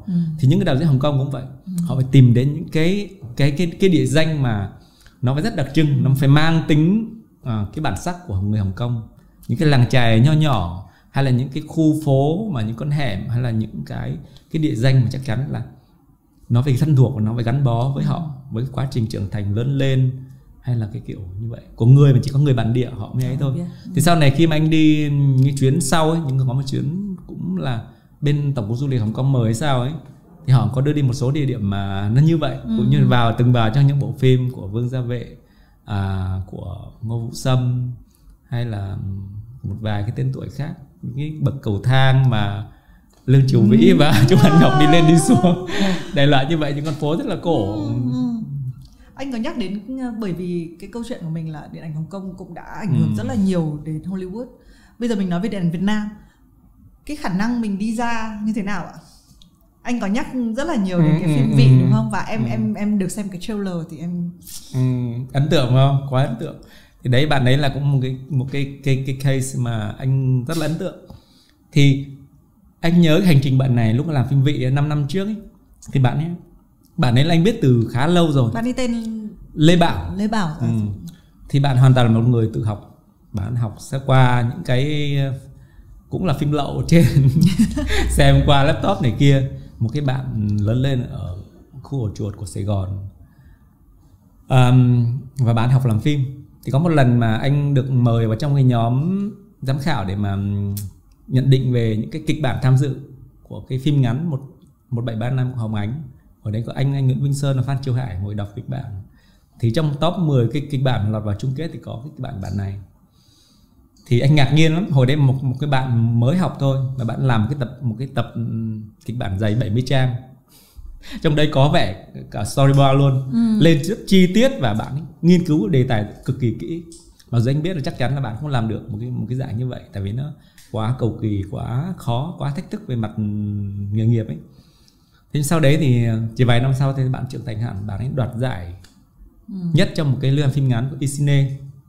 Có một cái phim về, anh không nhớ, cũng quay ở khu ổ chuột. Từ sau đấy thì bạn ấy quyết định làm cái phim Vị này. Phim Vị này thì hồi đấy bạn làm thì bạn chưa có gì trong tay cả. Thì có lần bạn cùng hai bạn sản xuất nữa, hai cô rất là trẻ đến và nhờ anh nói là bây giờ bọn em đang thiếu khoảng mấy chục triệu để làm một cái phim ngắn. Thì từ phim ngắn này mới mang đi để giới thiệu các liên hoan phim ấy. một dạng demo đó, kiểu như là người ta xem người ta phải biết được là mày định nói cái gì để mà chúng ta có thể là đầu tư cho mày. Để là như vậy thì sau đây anh về chia sẻ một cái bài trên Facebook ấy, cũng từ những cái trải nghiệm của mình với bạn đó, và nhất là cái dự án vị này anh đọc qua một cái là anh ấn tượng ngay rồi. Câu chuyện của những người ở Việt Nam chúng ta thì sang Mỹ để tìm giấc mơ Mỹ, nhưng với những người châu Phi, những người Nigeria thì họ lại giấc mơ Việt Nam, giấc mơ Việt Nam trên đường phố đó là như vậy. Và nó làm cho mình ngạc nhiên chứ. Đúng quá, em thấy cái nó quá twist luôn, nó quá đặc biệt. Mình thấy một cái anh Nigeria Đúng đến rồi. Việt Nam, và cái tại sao mình nhìn cái hình ảnh người châu Á ở phương Tây nó nhiều rồi á, nhưng mà tự dưng mình nhìn thấy một cái người đó ở trong cái bối cảnh Việt Nam, nó tại sao nó có thể xoắn cái não mình ngay lập tức. Mà nó, cái ngôn ngữ điện ảnh bản này quá đẹp, quá ấn tượng, nó quá ấn tượng. Mê. Cho nên là anh đọc mấy cái bài, mặc dù là phim mới chiếu ở Berlin thôi, nhưng mà một số bài của báo phương Tây thì nó đánh giá bạn này rất là cao. Bạn này bảo là sẽ là một cái tên tuổi của cái dòng phim tác giả ở châu Á đấy, kiểu như vậy, kỳ vọng chờ đợi đó. Thì nói tiếp câu chuyện của 5 năm về trước, thì sau đấy anh có chia sẻ một cái giới thiệu, gần như giới thiệu bạn ấy, và kêu gọi bạn bè anh là nếu mà ấy thì ủng hộ cho cái dự án này. Thì sau đấy, sau mấy ngày thì các bạn ấy nhắn tin là các bạn nhận được gần 100 triệu. Okay. Thì sau đấy bạn ấy cũng dư tiền để làm cái phim ngắn demo đó. Thì một năm sau là bạn ấy mang cái phim ngắn để sang liên hoan phim Singapore, liên hoan quốc tế Singapore, và nhận được cái giải đầu tiên. Và có thêm một nhà sản xuất của Singapore nhảy vào đồng ý là do dự án này chắc cũng ấn tượng. Và sau đấy thì mang đi các cái quỹ tài trợ ở châu Âu, rồi sang Cannes, rồi sang quỹ tài trợ châu Âu, thì bạn nhận được khá nhiều gói tài trợ lớn trong cái thời mà khủng hoảng, và các quỹ điện ảnh châu Âu họ bắt thu hẹp lại cái nguồn kinh phí ấy. Nhất là dòng phim nghệ thuật châu Âu bây giờ nó rất khó khăn, không có khán giả, đa số phim làm ra đều lỗ. Phim Trần Anh Hùng 2 phim gần đây đều lỗ rất là nặng. Như vậy thì bạn được đến những quỹ tài trợ và được tài trợ rất là cao, nhưng mà dù cao mấy thì cao 40.000, 50.000 cộng lại nó hơn, có thể là hơn 100.000 euro đi, thì nó vẫn hơi ít so với bộ phim ít nhất một cái phim nghệ thuật bây giờ nó phải tầm 7-8 tỷ. Tất nhiên bạn cũng liệu gom gấp mắm thôi, bạn ấy có nhân vật, có câu chuyện rồi, thì cũng có được tài trợ một số thứ về kỹ thuật, về máy quay này kia. Thì sau đấy bạn ấy quay cũng vật vã trong 5 năm trời, và cũng mang bộ phim sang hẳn liên hoan phim Berlin luôn. Thì đấy là một điều rất ấn tượng. Thì những cái trường hợp như Lê Bảo nó mặc dù nó còn ít, nhưng mà nó có những tín hiệu rất là tích cực cho cái dòng phim nghệ thuật, phim độc lập của Việt Nam. Anh có nói trong cái bài mà anh viết trên BBC là nó phải làm sao một cái nền điện ảnh nó muốn phát triển đó, và nó lý tưởng nó như vậy, nó phải có những bộ phim thương mại cực kỳ thành công, nó phải tạo nên những cái hiện tượng, những cái làn sóng gây tranh cãi trong khán giả càng lớn càng tốt. Và anh luôn luôn cổ suý cho cái điều đó. Và phải có những cái tác phẩm nghệ thuật nó âm thầm lặng lẽ, nhưng mà nó đến được những liên hoan phim lớn của thế giới, và nó giới thiệu chân dung, giới thiệu văn hóa con người Việt Nam ra thế giới, và đấy là con đường xuất khẩu văn hóa tốt nhất. Thì wow, thế nhưng từ trước đây mình sẽ nghĩ rằng là nghệ thuật và thương mại là hai thái cực. Nhưng mà cách anh nói thì là anh đặt nó như hai cái thành phần không thể thiếu để mình đẩy. Đúng rồi, điện ảnh. để mình đi xa. Và thực ra anh cũng nghiên cứu rất kỹ về các nền điện ảnh phát triển của thế giới, và không nhìn đâu xa cả. Cái Hồng Kông và cái Đài Loan những năm 80-90 nó là thời hoàng kim, có rất nhiều tác phẩm, tác giả lớn. Nhưng sau đấy nó dần dần nó thui chột, nó mất đi những cái hào quang đó. Và Hàn Quốc là nó có thể là nó đi sau, có thể là có sự phát triển của kinh tế, có thể nó một tầm nhìn xa. Cho nên trong vòng 2 thập niên vừa qua là Hàn Quốc nó đã lên một cái tầm rất là cao, ngang tầm với thế giới rồi. Bây giờ những cái dạng như trong những phim genre, những thể loại phim ấy, nhắc đến dòng phim hình sự, nhắc đến bộ phim mà kiểu drama mà chính kịch ấy, luôn luôn có những bộ phim xuất sắc nhất của nền Hàn Quốc nằm trong top của nền thế giới. Nó ngang bằng với những bộ phim của các bậc thầy của Hollywood luôn, của Martin Scorsese, của Quentin Tarantino, của David Fincher. Nếu mà nói về dòng phim hình sự, phim gangster này kia, Hàn Quốc không thua kém. Và cái hay của họ là phim thương mại rất nghệ thuật, ví dụ như là của Bong Joon-ho chẳng hạn, rất nhiều phim thương mại từ đầu ông ấy. Xem phim mặc dù là thấy giải trí cực kỳ, nhưng mà cái chất nghệ thuật trong đấy, những cái ngôn ngữ điện ảnh ông ta thể hiện trong phim cực kỳ xuất sắc. Kiểu như vậy. Và sau này những bộ phim nghệ thuật nó cực kỳ hấp dẫn về mặt thị hiếu khán giả, và nó thành công tại doanh thu phòng vé. Những cái phim của Old Boy xem cũng sốc đứng sốc ngồi kiểu như vậy. Nhưng mà những cái cực đoan, cái extreme Korean movie nó thể hiện trong những bộ phim đấy nó cực kỳ mạnh mẽ, và nó làm cho những bộ phim đấy là họ chiến thắng ở ở cả hai mặt trận luôn, những cái liên hoan phim quốc tế mang về những giải thưởng lớn, đồng thời thành công phòng vé trong nước. Thì đấy là một cái mô hình quá lý tưởng. Và anh nghĩ là điện ảnh Việt Nam nếu muốn phát triển đến một cái tầm, tất nhiên là đạt đến cái tầm Hàn Quốc rất là khó, tại vì nó phụ thuộc vào rất nhiều thứ, cái thể chế hay như của anh nói là thuộc về dân tộc tính nữa. Cực đoan, Hàn Quốc họ rất cực đoan, họ luôn phá vỡ những cái khuôn, họ đi vào những cái mà đôi khi là nó quá là thách thức về cái mặt giới hạn về đạo đức, về thẩm mỹ, về đặc biệt là những chủ đề mà nó dễ dàng gây sốc như là bạo lực, như là cái ác, như là cái sự giàu nghèo trong xã hội. Việt Nam mình chưa dám đến cái đấy, luôn luôn có một cái vòng kim cô nó trói chúng ta lại. Và dân tộc Việt Nam chúng ta cũng là dân tộc mà hơi dĩ hòa vi quý, hơi ở bầu thì tròn, ở ống thì dài, kiểu như vậy, luôn luôn adapt. Và nó vì vậy mà chúng ta không có những tác phẩm cực đoan. Có thể chúng ta có những tác phẩm nó nhân văn, nó về con người, hoặc là có một vài chi tiết nó gây sốc đối với thế giới. Ví dụ trong phim mà ngày xưa, phim thời chiến tranh có cái phim là Cánh Đồng Hoa chẳng hạn, hay sau này có Bao Giờ Cho Đến Tháng 10, đều những tác phẩm mà nó cũng gây ấn tượng với thế giới về cái văn hóa, về con người Việt Nam. Trong cái cùng khổ đấy nó vẫn lóe sáng những cái về rất nhân văn với con người, nhưng nó ít lắm kiểu như vậy. Còn Hàn Quốc thì nó liên tục có một thời gian là anh xem phim Hàn Quốc mà xem phim nào xong cũng bị chấn động kiểu như vậy. Đúng rồi. I Saw the Devil, rồi là Memories of Murder, rồi Oh Boy, rồi một loạt các tác phẩm họ liên tục thách thức khán giả của họ và làm cho khán giả là đi từ kinh ngạc này đến kinh ngạc khác. Và đấy làm nên cái thành công lớn của Hàn Quốc trong vòng 20 năm vừa qua. Nó vẫn tiếp tục, bây giờ không chỉ nội địa mà hải ngoại. Năm nay là Minari chẳng hạn, cũng là một hiện tượng rất độc đáo. Đúng. Đang đề cử Oscar đúng không? Đang đề cử Oscar, 6 đề cử mà toàn những đề cử rất là oách. Phim hay nhất, đạo diễn xuất sắc nhất, kịch bản xuất sắc nhất, nam chính, nữ phụ. Đấy, tức là nó muốn vào được cái lên được một cái level, một cái tầm cao là nó phải những hạng mục như vậy. Thế những cái hạng mục kỹ thuật không ăn thua. Năm ngoái Parasite cũng phim, đạo diễn, kịch bản, quay phim, dựng phim này kia. Năm nay Minari cũng là ngang tầm, mà thậm chí còn vượt trội. Có 2 diễn viên gốc Hàn được đề cử về diễn xuất cùng với các diễn viên của các nước khác. Thì đấy là một cái mà nó cho thấy là Hàn Quốc bây giờ đúng là nó ngang tầm với Mỹ rồi đấy, trong cái chuyện sáng tạo.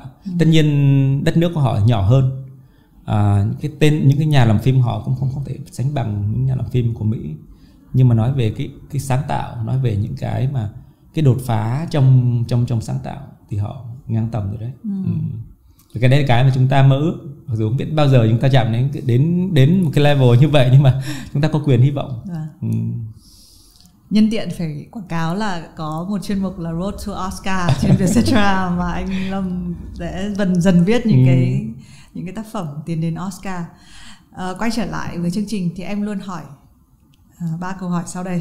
Bây giờ em sẽ hỏi anh ở cuối chương trình. Em biết là nếu mình nói chuyện thì em sẽ ngồi há hốc mồm nghe tiếp tục được 2 tiếng nữa. Nếu anh ngày mai lên hoang đảo, không biết ngày trở về, và phải mang một cuốn sách, thì đấy là cuốn gì? Không phải cuốn anh đang đọc đúng không? Rồi, chắc chắn. Đấy cái cuốn anh nói em lúc nãy. Châu Phi nghìn trùng. Có thể cuốn đấy là một cuốn nó kết hợp được 2 thứ mà anh thích ở cuốn sách đấy. Thứ nhất là nó là những cái trải nghiệm của một cái người phụ nữ Đan Mạch, họ sang châu Phi sống kiểu như là thực dân đó. Nhưng mà sau những cái năm tháng mà bà ta quản lý một cái đồn điền ở đấy, thì cái tình yêu châu Phi của bà nó làm nên những cái giá trị trong tác phẩm đó. Nó không chỉ là cái trải nghiệm, không chỉ là thực tế, mà nó đã được ngấm vào người bà có bao nhiêu năm rồi, để tạo thành những cái suy tưởng mang tính triết học trong đó. Và khi mà viết lại cái cuốn sách đó thì bà đã rời châu Phi rồi, mãi mãi là bà quay trở lại nữa. Nó trở thành một tình yêu lớn của bà trong quá khứ. Thì khi đọc cuốn sách này thì nó vừa ngồn ngộn những cái chất liệu về châu Phi, một cái châu lục mà nó quá xa lạ với mình và luôn luôn là mình mơ ước, nhưng đồng thời là nó có những cái suy tưởng triết học về con người, về thân phận, về tình yêu, hay là về các loài động vật thôi. Những cái đoạn bà viết về các loài động vật, cái đặc tính của từng loài á, nó hấp dẫn vô cùng. Thì nếu trước đấy chẳng hạn thì anh sẽ mê một cái cuốn ví dụ như là Tay Chân Hy Lạp chẳng hạn. Đấy là một cái cuốn anh rất là thích. Anh luôn thích những cái nhân vật mà nó có những cái character nó rất đặc biệt, nó sống động, nó ngoài luồng, nó phải cực đoan, nó phải bệnh hoạn, nó phải đại loại như vậy. Nhưng mà đến giai đoạn này thì anh đọc xong cái cuốn Châu Phi nghìn trùng thì anh cảm giác là đấy là một cái tác phẩm mình mang theo cái lên hoang đảo.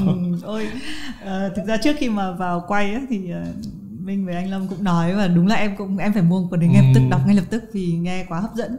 Thế bây giờ nếu anh phải mang một bộ phim để xem trên Hoàng Đảo, anh nhớ là anh không biết ngày trở về nhá. Có một bộ thôi hả? Em biết anh kỷ lục của anh đã từng 2 ngày cuối tuần xem 10 bộ phim hay cái gì đấy đúng không? Nếu một bộ thì anh nghĩ là anh sẽ quay trở lại với một cái tác phẩm mà nó làm anh rơi lệ trong rạp chiếu phim, là cái rạp ở Hà Nội Cinemathex đó. Cũng một buổi tối mùa đông, và anh vào đấy xem cái bộ phim Tokyo Story của Ozu. Và khi xem xong một câu chuyện nó rất giản dị thôi, rất bình thường, về gia đình, về tình thân gia đình, về cái sự khác biệt thế hệ giữa cha mẹ và con cái, và thậm chí là thế hệ con của con cái nữa, đại loại như vậy.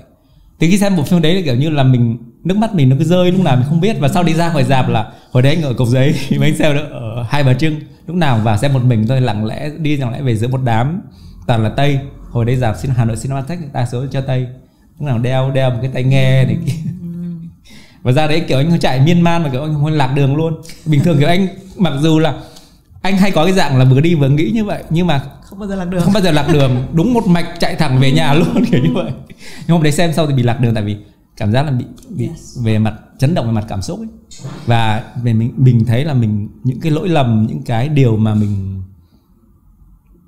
nói thế nào, tức là những cái tình cảm mà mình với cha mẹ của mình ấy, với ba mẹ của mình thấy được những cái điều đó, những cái điều mà nó sâu sắc, những cái điều cốt lõi trong bản thân mình, mình bỏ quên quá lâu, kiểu như vậy. Đôi khi mình vì ích kỷ cá nhân, vì cái sự sung sướng của một con chim tự do, nhưng mà mình quên mất là bố mẹ mình ở quê để chịu những cái đau khổ, chịu những cái sóng gió như thế nào trong quá khứ và hiện tại, trong khi mình bây giờ mình gần như mình lãng quên tất cả. Thì để bộ phim này nó đánh thức những cái, thậm chí là thức tỉnh những cái cảm xúc, những cái tình cảm ở bên trong anh ấy. Là mình trân trọng. Cho nên đôi khi những bộ phim đề tài gia đình anh luôn luôn bị kích động anh nhiều hơn. Bố già là một ví dụ, hay bị kích động những bộ phim về tình thân gia đình, về những cái mâu thuẫn thế hệ, về những cái mà những điều không nói ra được giữa con cái và bố mẹ, đại loại như vậy. Giống như cái phim Bố Già, cái câu mà làm anh khóc là kiểu như là đã bao giờ bạn chụp hình với ba hay mẹ của mình ấy, đại loại như vậy. Mình đi khắp nơi mình chụp tung tăng đủ cái thứ, nhưng mà lâu lắm rồi anh không chụp hình với ba với mẹ, đại loại như vậy. Hay là nói một cái lời thương yêu, kiểu người miền Trung nó cái đấy nó đôi khi nó thuộc về cái tính cách nữa. Không bao giờ nói những cái lời đó ra, mặc dù trong lòng mình cứ đau đáu, trong lòng mình kiểu thấy là thương ba thương mẹ, đặc biệt là mẹ của anh như là một cái người mà hy sinh quá lớn và mình yêu thương cực kỳ, nhưng mà không bao giờ dám mở mồm ra nói một cái lời như vậy, kiểu như vậy. Rồi em hiểu tại sao anh đã tâng Bố Già lên như thế. Thôi em cũng thích tất cả những cái gì anh nói. Thế bây giờ trong rất là nhiều năm làm nghề, làm báo, viết phê bình của anh đã phải bỏ lại cái gì chưa? Và đấy là cái gì? Khi nghĩ đến cái chữ bỏ. Bỏ lại. Nhưng không bao giờ bỏ cái gì à? Anh đang hiểu cái từ bỏ này nó nghĩa là gì? Rời bỏ được không? Được. Thì anh nghĩ là cái một quyết định mà dũng cảm nhất của anh là anh rời bỏ khỏi một cái hệ thống để trở về cá nhân. Anh rời bỏ khỏi một cái công ty, một cái tòa soạn để trở về là chính mình, không phụ thuộc vào ai, không lệ thuộc vào ai, không chịu áp lực vào ai nữa. Và mình hoàn toàn là một cánh chim tự do thôi. Mình nghe theo cảm xúc của mình, nghe theo cái linh cảm của mình, và làm theo những điều mà trái tim mình mách bảo. Mình không bị bất cứ một áp lực nào cả. Có thể đấy là cái rời bỏ phải chăng? Em nhớ cái khoảng thời bỏ. Thế được nhất sau khi bỏ là cái việc là cánh chim tự do. Tự do chắc chắn rồi. Và nói thế nào nhỉ? Người ta hay nói là nếu muốn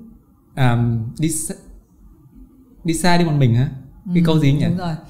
Nếu muốn đi nhanh thì đi nhanh đi một mình, đi xa thì đi đâu? Thì đi cùng ấy phải không? Thì anh nhận ra một điều là thì anh là không hợp. Có thể anh không phải đi nhanh hay đi xa gì cả, mà không hợp với là một cái kiểu tập thể, không hợp là kiểu teamwork. Anh vẫn phát triển cá nhân anh tốt nhất ở cái góc nhìn cá nhân, khi mình một mình, khi mình không bị một cái áp lực nào cả. Thì đấy là có vẻ là anh nhất. Thì sau khoảng 5 năm làm tự do thì bây giờ anh cảm giác là anh được nhất là cái cảm giác tự do. Đấy là lý do anh nói là có thể anh sẽ không trở thành đạo diễn phim, nhưng mà có thể là anh sẽ viết một kịch bản và chuyển thể thành phim, đúng không? Hoặc là một tác phẩm về văn chương nào đó. Anh đã áp ủ viết một cuốn về gia đình. Ok, đấy bây giờ có thể mọi cái điểm nối bắt đầu nối với nhau rồi đây. một cái cuốn. Thế là anh đã viết chưa? Tại vì những cái dự án em biết anh có 6 cuốn sách về điện ảnh, sẽ có một cuốn về gia đình. Cuốn này thực ra là ngày xưa khi mà ba anh mất anh có viết một cái bài sau đấy một cái chị biên tập với Tuổi Trẻ có đưa vào trong một cái tập về cha và con. Đa số là những cái đề những nhà văn lớn, Đảo Ninh rồi là số tên tuổi khác, thì chắc là chị đọc thì nó cảm động với cái bài đó. Cái bài đấy là bài Tình Ca của Ba, thì chị đưa vào trong cái tuyển tập đó và đứng bên cạnh những cái đề đấy cũng làm anh xúc động.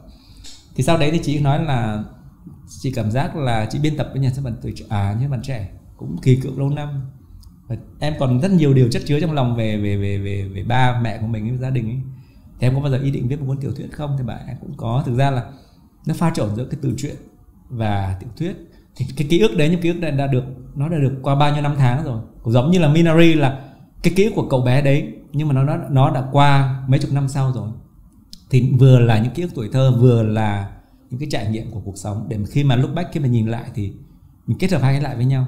Thế anh muốn viết một cái cuốn như vậy, tên là Tình Ca của Ba, Tình Ca của Cha. Thì bên nhà xuất bản Trẻ họ, một cái chị biên tập cũng đặt vấn đề rồi, và cứ một năm một lần chị vào chị nhắc bài viết đến đâu rồi. Và cái năm nay là năm mà chắc anh phải cố cho nó xong. Ok nhá, coi như là hôm nay là em có bằng chứng nhá. Có thêm cái áp lực nữa. Đúng rồi.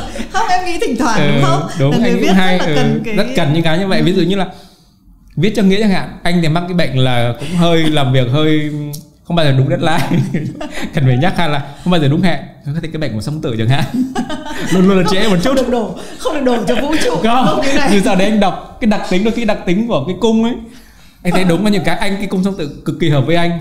Ví dụ như lúc này anh cũng đọc 2-3 cuốn sách một lúc, xem 2-3 bộ phim một lúc. Cái bệnh kiểu như lúc nào cũng vậy, loại như vậy, hay là luôn chậm giờ. Bao nhiêu người chửi rồi, nhưng không đến mức là quá chậm thảm họa. Nhưng một cô bạn của anh là Thủy Lê chẳng hạn, để chậm 1 tiếng là chuyện bình thường, thậm chí 2 tiếng. Chị deadline ít nhất là 1 tuần, không là nửa tháng, là như vậy. Anh thì 1-2 ngày thôi, nhưng mà luôn là trễ. Em thấy một người trong đây như thế đấy anh ạ. Và luôn phải có một người nhắc, push kiểu như vậy, thì mình bắt đầu mình mới có cái động lực để làm ấy. Nên luôn anh rất cần các bạn, những biên tập viên như vậy đó. Và khi mà anh tổng đài về Vietcetera làm trên một DVD ấy, sau này đến cái đường này Oscar, thì anh đánh giá rất cao Nghĩa ở cái chuyện là, thứ nhất là cái chuyện là luôn là nhắc nhở, với hai là bạn ấy biên tập rất là kỹ, chọn những hình ảnh minh họa, và khi đọc những cái bài đấy anh cảm giác rất là sướng, cảm giác là được thỏa mãn. Thứ nhất là mình có một cái chuyên mục có tập hợp tất cả những cái bài mình trong đó, nó không bị lẫn vào đâu cả. Cái thứ hai nữa là cái phần giữa text và hình ảnh ấy, nó kết hợp với nhau rất là chặt chẽ, và nó tôn nhau lên. Nó làm ví dụ như đang đọc đến cái đoạn đó, giống như khi kiểu như là những bạn trẻ bây giờ các bạn ấy làm những cái dạng làm bình luận phim bằng video YouTube chẳng hạn, về phim một số cái chẳng hạn, tôi nhắc đến một cái, đưa ra một quan điểm nào đấy thì có hình ảnh minh họa luôn. Em loại như vậy, các bạn thuộc thế hệ mới mà, thế hệ công nghệ, high tech này kia. Anh là low tech, anh không làm những cái như vậy. Anh chỉ có duy nhất cái là viết thôi, chỉ có chữ thôi, tìm hình cũng lười nữa, kiểu như vậy.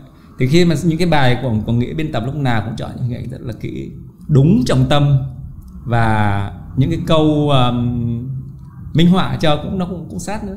Thì anh cảm giác rất là thích. Và đấy là có thể là một những biên tập viên trẻ, nhưng mà anh đánh giá rất là cao về cái mặt nghiệp vụ. Em cũng nhân dịp này cảm ơn anh Lâm đã cộng tác với Vietcetera. Và một câu em cũng hay nhận vào ngày thứ 6 đấy là chị ơi anh Lâm hẹn sang ngày khác. Không, nói vui thôi, nhưng mà thực ra em rất là cảm ơn anh đang làm công việc của anh. Em rất là biết ơn cái điều đấy. Với tư cách có thể là vì em cũng không còn trẻ nữa, em cảm thấy rất là trân trọng những việc mà mình có thể lưu giữ lại trong một cái hình thái mà nó không dễ bị mất đi. Em cũng hay chọn phỏng vấn trong cái podcast này. Thực ra podcast hay là những cái video trên YouTube thì có thể rời đi, hoặc là về cái mặt hiện diện của nó ấy, chỉ mình tắt nó đi là nó đã đi rồi. Thế nhưng em cảm giác sách này, hay là những cái gì mà thực sự là nó rút gan rút ruột ra, thì cái độ physical, mặt vật lý của nó ấy, nó sẽ giúp.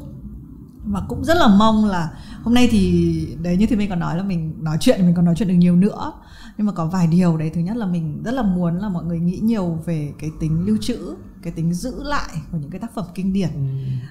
Và mình bàn chuyện khả năng đi ra thế giới như thế nào, hay là mình bàn về những cái màu phim ảnh, những cái thước phim ảnh mà ảnh hưởng đến mình.